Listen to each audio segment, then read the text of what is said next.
Hello, everyone. Welcome to the second episode of Basic Science. So, this week you get two episodes because it's the week of love with Saint Valentine. So, I love you guys. And that's why I asked you what were your number one sufferings as master's, PhD students, scientists, or researchers. So we will go through those comments, and I got a lot of positive comments. So I'll thank you, everyone. And also, I like the thoughts and reflection that some of those comments put.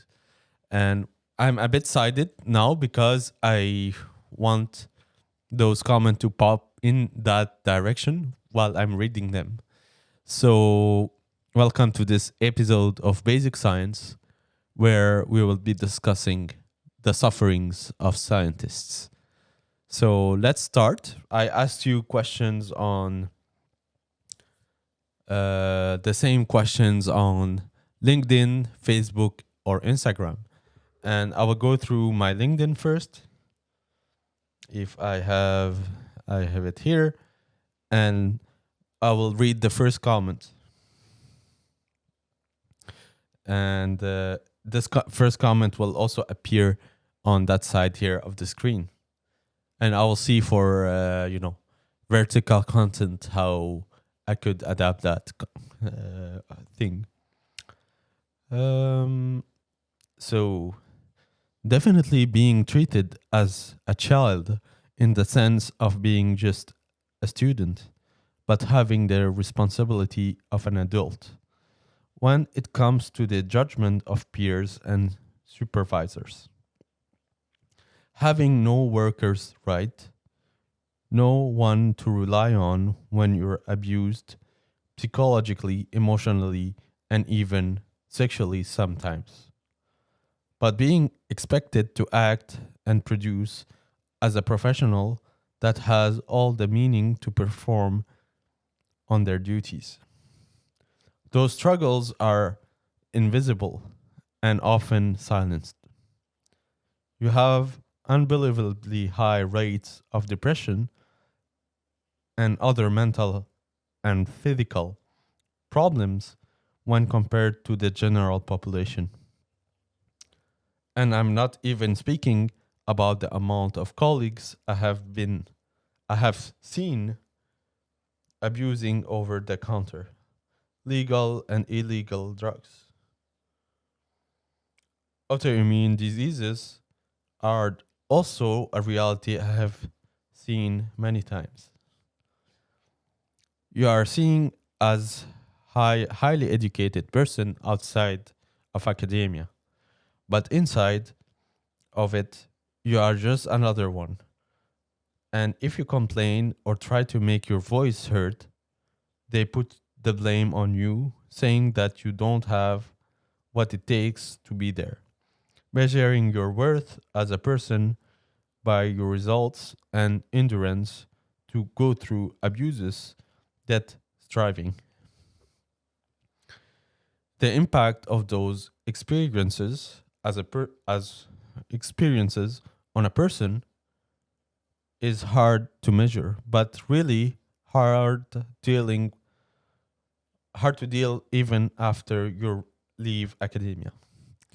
So true, so true. Thank you for your comment. I won't jump into a lot of those, uh, like, it's really shocking to me, but it's also a reality that people get abused emotionally, psychologically, physically, sexually. It's something we don't even often hear. Sorry about it in academia, but it's something that is sometimes a reality. Luckily, I think those numbers are very low, but still, it's really unpleasant, to hear those type of story, especially when the commenter even themselves said that we're technically supposed to be, on the higher level of education. So it's like unreasonable to, witness such type of things. I really also agree with the point that they made at the beginning of us being treated as a child. It's really unreasonable, to think that we're not self um, sufficient adults. So I think as PhD students here in Canada, we really get the worst of the student position and also the worst of the employee position. We are not paid enough as the minimal wage of an employee, and we don't have all the advantages that maybe undergrad students have while entering university. It's sometimes a reality that I think each university has to question themselves of what's wrong in the system for grad studies, for their masters and PhD, and what needs to be improved.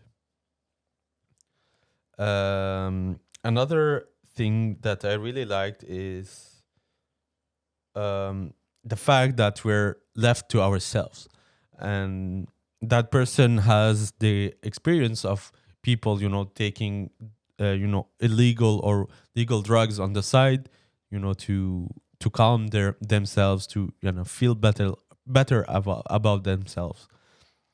And I found this really, sad because those people need help, and uh, the system, even though it's a complex and complicated system to enter in, it doesn't have the tool, or those tools are not well displayed or hidden from those people that really need help while trying to manage their path in that very difficult field of research. So thank you for those thoughts. It's very, very cool that you shared all those with us. And I think mental health, the fact that you mentioned mental health, I would really have like to have a dedicated episode on that topic, for what is about people being fell or being abused in different ways and forms. I really find this really disgusting to hear about those type of people in academia, and they definitely require a voice. So if you are in that situation and you really want to share your story, I am more than happy to, you know, uh, welcome you here to for you to open up. What I really liked about also the this person commenting, it's true that we don't have a scale of the impact of all those traumas, that each traumas can affect a person differently, and it's true that we don't have a scale of that, and I don't think there's a lot of studies in terms of human psychology dedicated to scientists that is done. So it would be really cool, to eventually have those type of studies. And what else can I comment on those?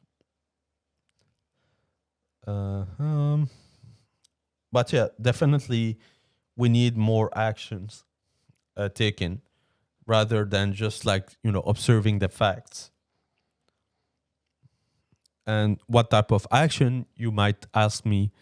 I really don't know, but for sure there's already like systems where there's like a community uh, of people that if that happened to some persons, they should reach out to those people so they can guide them through their mental health, guide them through you know the good resources to maybe stop taking drugs if they're decided to take this bad habit to, be like trying to forget the pain through the drug. This is really like a very bad thing. And yeah, thank you for sharing those thoughts and the facts that you observed. Of course, it would be nice, to have the narrative sometimes from both sides. Like we hear some people saying something, but the other person saying another thing. So this is also something we need to be careful of when we hear stories.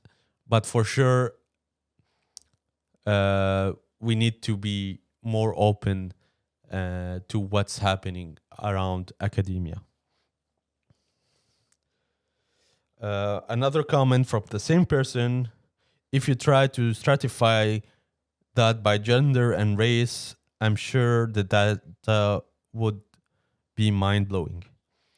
That's a very cool also subject. So here we're switching from mental health to EDI.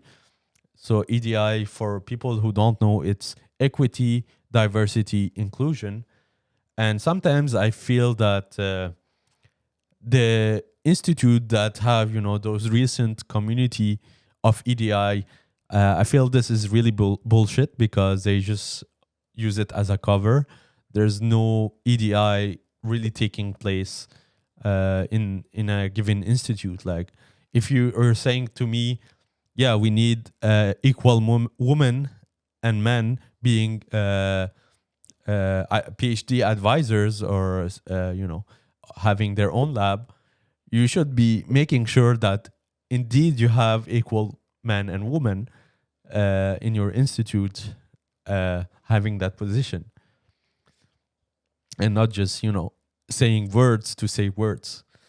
And for sure, I feel this could be a really dedicated episode on EDI, and how I feel that for now EDI is just kind of a a facade. So just like to protect the institute or the research center that is trying to claim that indeed they're EDI, but indeed they're not.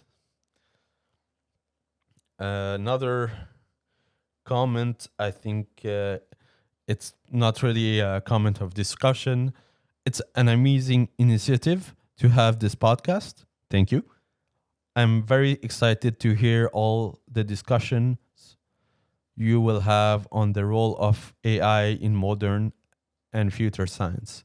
So I think this might be our next episode. I'm really excited about that. This is like maybe on a more lighter tone to discuss what could be the problematic and what could be the role of scientists. If AI is able to take over all the tasks that scientists are currently doing. So we will definitely discuss this. So thank you for positive comments.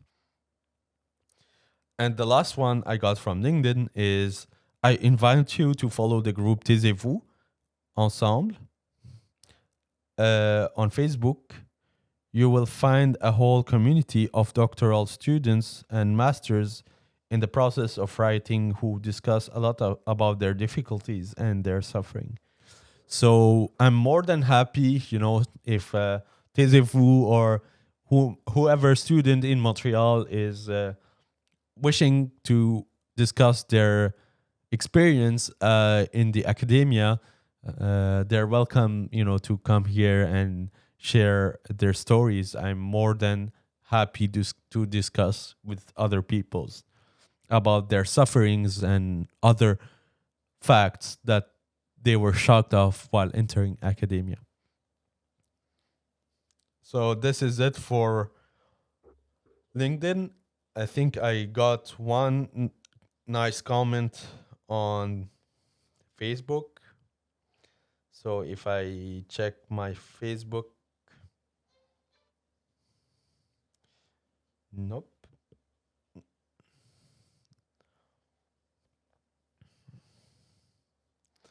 Here we go.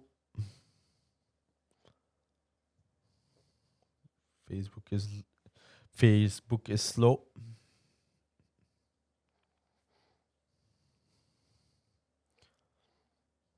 Okay, perfect. Well, there are many things that people can suffer in academia, but I think that one is the doubts. You are in a highly competitive environment, and doubts can be something that impairs your personal growth. Also, as a PhD, it did not help me that I felt there was a continuation between undergrad and grad school. Working in the lab as it as working in the lab is at the end working. I will not enter the salary discussion. I was not anymore at a classroom, so I needed to be professional. However, there's a lack of professionalism that creates a lot of confusion in the first years of your the PhD. At least for me. And finally, as a scientist in general, we have to accept that failure is part of the game. Same that entrepreneurs do.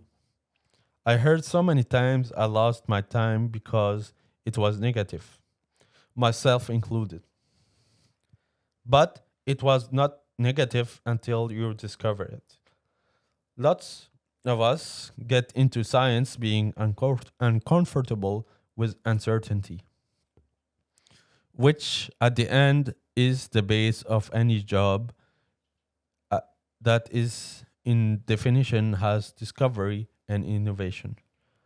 I assume somebody has already mentioned the mental toll we pay, so I wanted to give a different perspective. So thank you for this point of view. Very strong and powerful messages we can share there. The first one is about negative results. So if you refer to my first episode where I discussed those, so the previous one of this week, I say that negative is fine. Failures is part of science. And I think also what I mentioned that is very important is sometimes society is not ready to welcome your results. And the way I see it is eventually your results will become important, but sometimes you are ahead of your time. So you have to be patient, believe in the process, and you will see that eventually your work will be rewarded. I believe in that philosophy, by the way. And about the lack of professionalism, this can be combined with the first message we heard, where we heard all those stories. And I agreed that sometimes it could be shocking that we're supposed to be professional, but a lot of things are done in a very unprofessional way. And sometimes, this is a bit disappointing. I will come back to that because someone mentioned in a later comment salary, and I will come back to the salary aspect. But I also agree that there should be a distinction between students that are doing grad studies versus undergrad students. Yes, we are working. Yes, we are still learning because science is not easy. It's I always said that scientists in some way are artists, and to become a professional artist, you have a lot of road to make to learn, but also science is very difficult in the way that you cannot just take a pencil and start drawing. You need to have specialized equipment, specialized material to work with to claim to be a scientist. Without those, you cannot really work. And what's amazing about academia is this freedom of doing what you like. And this should remain that way, but I agree that the salary should also be a point of discussion, and this could be a whole total like a whole not different, but a whole episode by its own.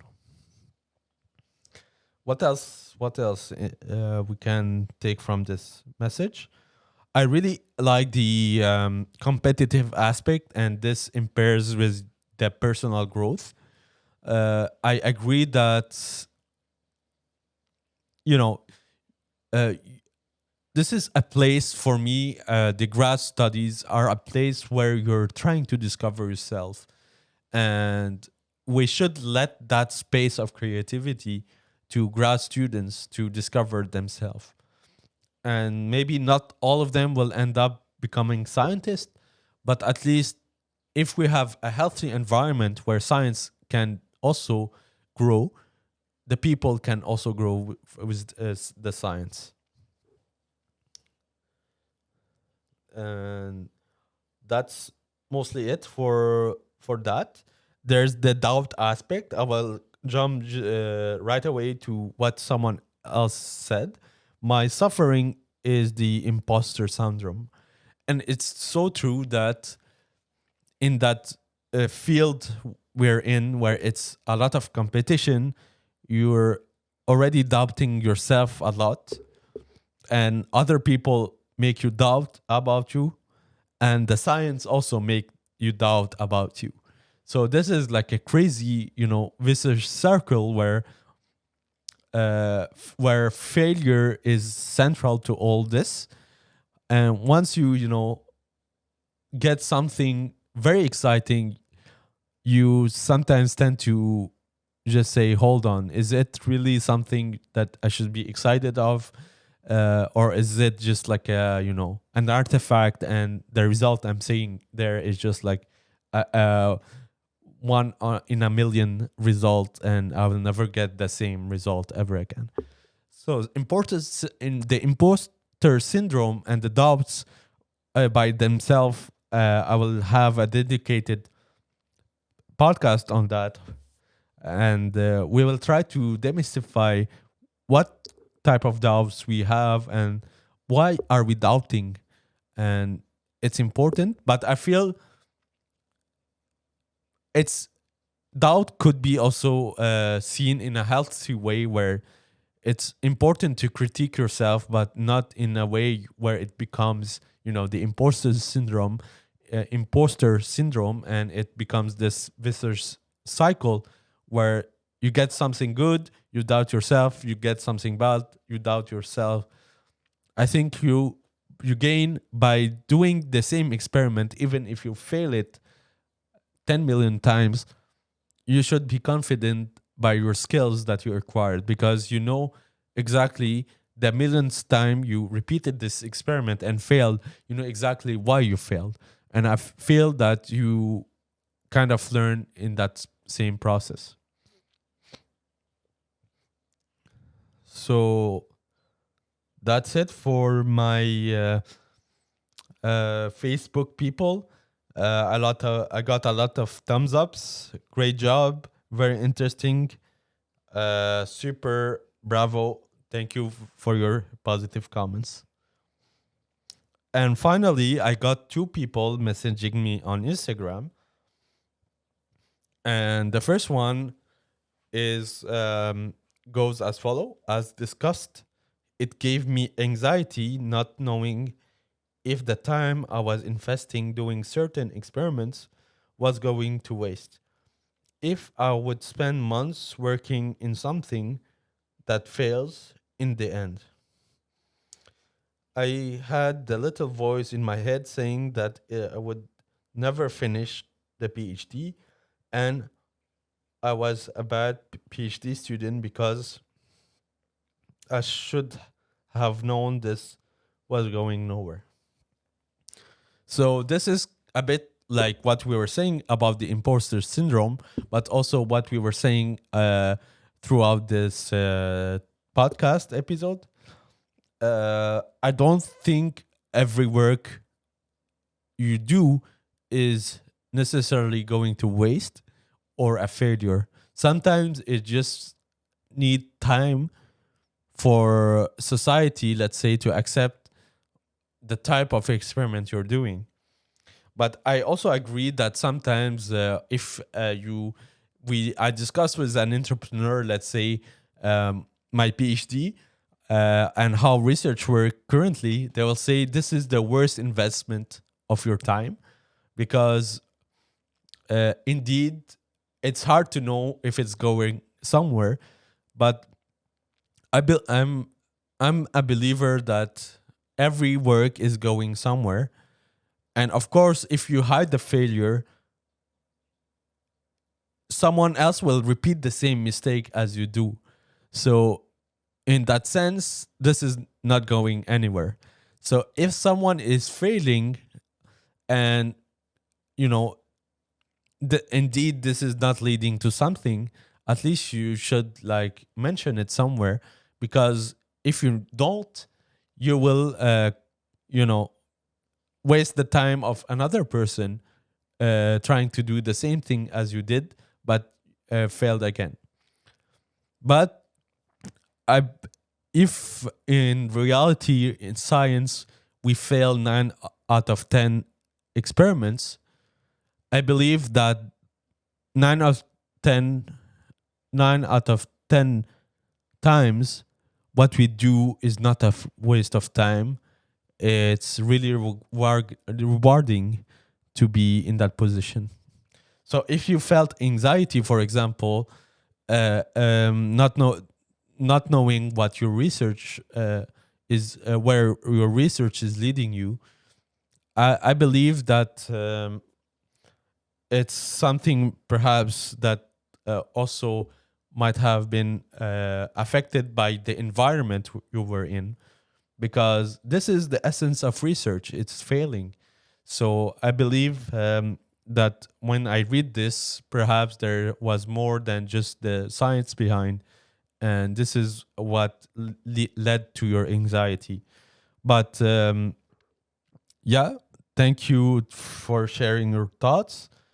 But I believe, knowing you, that it didn't go to nowhere, because I know you personally, and I know that this led to something better in your life. And finally, the last comment, I got it in French, but well, it's a post from Dr. Jess Maddox. Academic reimbursement culture is such a scam. And the person here, what she wanted to discuss with me is actually the scholarship system that we have in Canada, especially the FRQ. And again, I will repeat myself from the prologue. I really find it shocking that the government really didn't allocate any, further money throughout the years to research, because the budget was the same for the past 20 years. This is shocking to me because it means that the government is really not excited about the research the Canadian scientists are doing here to their country and to the world. And this is deviating from the topic, but yeah, the person what was telling us is, so for those who don't know, students at the time we're speaking are paid throughout scholarship that are given by government or by how do you say that, fundings, no, scholarship, like it's the same but for professors, where they ask for big project for fees, but also it's from governments. It's another type of scholarship. It's different fundings where so yeah, basically the fees for the lab, the like equipments, the personals, the students, etc., comes from those government money. And here in Canada, especially in Quebec, we have the FRQ, and for example, you get paid every 4 months the scholarship if you get it. So it's a bit crazy, like you get a 4 months payment, and it's up to you to deal with your money. It's a bit crazy to anticipate how you can project, your budget for 4 months. So let's say you get the 30,000 for a year. The 30,000 is divided by 3, so 10,000 each 4 months, and it's up to you to deal with your money. So it's a bit intense, like maybe you will spend the first 10,000 in a week. No, it's a bit intense, but like you know what I'm getting at. Another fact is that, let's say you get a 30,000 scholarship, you only see 20% of that depending on the lab. And by that, what I mean is, if I go back to the discussion of professionalism, it comes also with that aspect where, as a student, you work to get those scholarship. So this defines your salary, but technically it's the lab who gets that money, and you don't see really the 30,000. What you see is like some of that money coming to you. And I think this should be better defined, because if it was better defined, let's say from this 30,000, you will get paid X amount, and Y amount will go through, the lab equipments, because you're working on that experiment. It will cost X amount. So we will subtract from the scholarship that you're getting this X amount. So of course, like, if it was more transparent in that way, it would be, more fun for the students to apply to scholarship, because it's not just to get money to get your salary and survive through the year, but also you're in a way helping the lab doing more things. And this is something that is required, I think, more of that transparency. What else?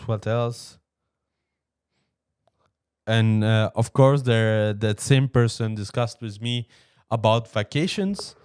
And sometimes that 2 weeks of vacations are perceived as very much like a lot of you're taking time off, and you should, whereas you should be always there in the lab. And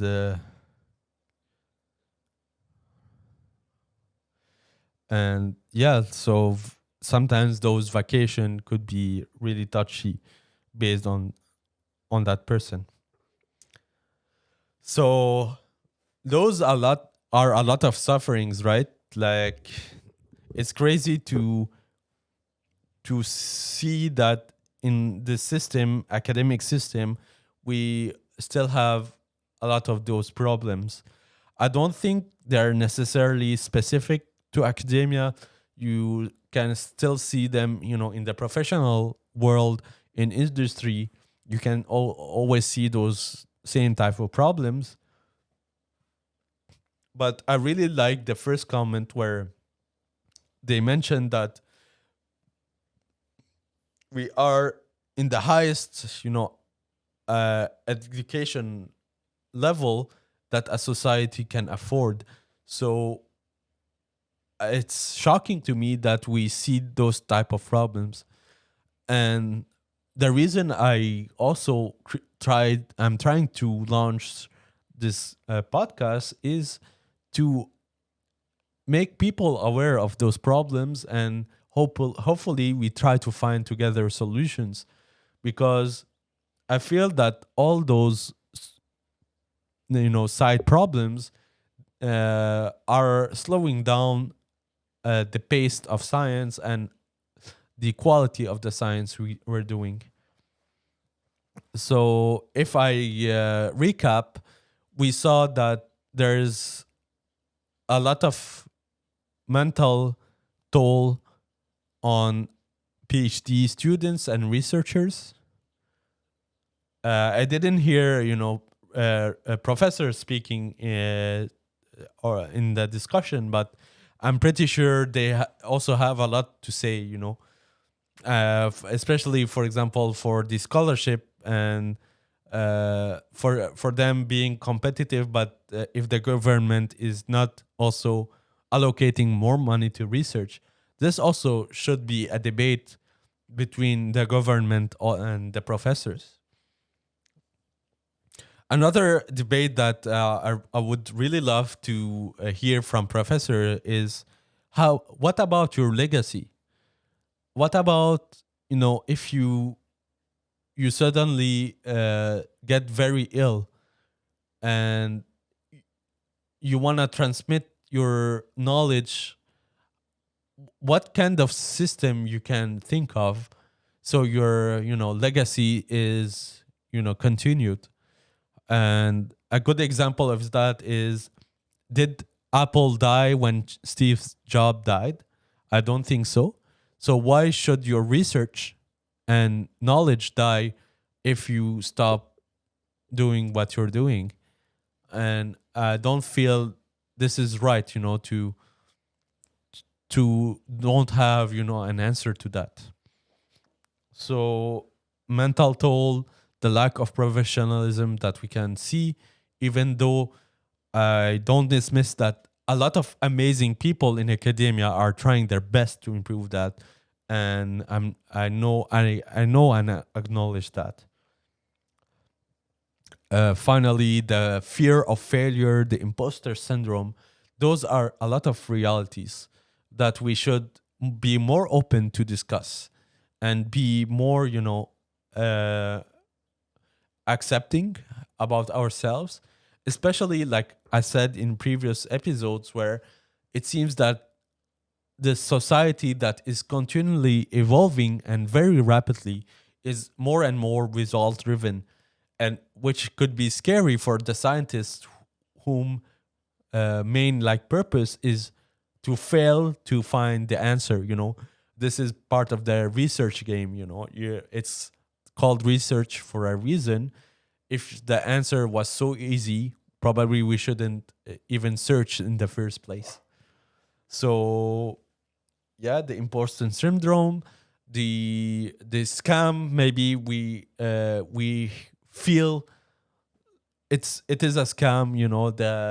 The payment, how the scholarship system is working, and probably all of those other student fees that we should pay in the academia, that probably we could take advantages instead, that we're yes student, but also working for the university. So basically we're helping the university. So there should be like a compromise there. And yeah, thank you everyone for your positive feedbacks.